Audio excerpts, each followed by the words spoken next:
আসসালামু আলাইকুম। আজকে দেখাবো কাগজ দিয়ে একটি ফুল বানানো বা বিভিন্ন ধরনের জিনিসপত্র তৈরি। তো আপনারা দেখেন, শুরুতেই আমি কাগজটিকে ভাঁজ করে নিচ্ছি। এভাবে কিন্তু আপনারা ঘরে জমে থাকা পুরনো বই খাতা দিয়ে এরকম করে ফুল বানিয়ে ঘরে সাজিয়ে রাখতে পারেন। আর এগুলো কালার বা রং করা যত কাগজ আছে, কালার পেপার কিনতে পাওয়া যায় দোকানে, ওগুলো দিয়ে বানালে আরও বেশি সুন্দর লাগবে। বিভিন্ন কালার মিক্স করেও আপনারা বানাতে পারেন।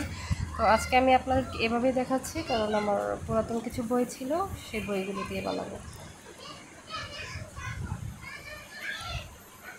দেখেন আমি কীভাবে ভাঁজ করে নিচ্ছি, আপনারাও এভাবে করে ভাঁজ করে বানিয়ে নিতে পারবেন অতি সহজেই। আর আমার ভিডিওগুলো ভালো লাগলে সাবস্ক্রাইব করে চ্যানেলটিকে পাশে রাখবেন, যেন আমি অন্যান্য ভিডিওগুলো দিলে আপনারা সাথে সাথেই নোটিফিকেশন পেয়ে দেখতে পারবেন।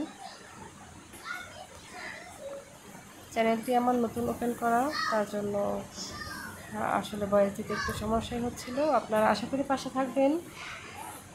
কখনোই মানুষ এক ধাপে বড় হয়ে যায় না, ছোট থেকেই বড় হতে হয়।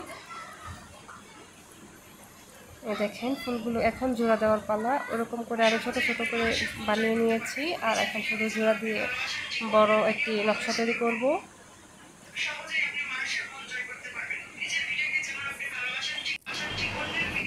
এই তো আমার জোড়া দেওয়া হয়ে গেল। আপনারা দেখতেই পেলেন কীভাবে বানাচ্ছিলাম।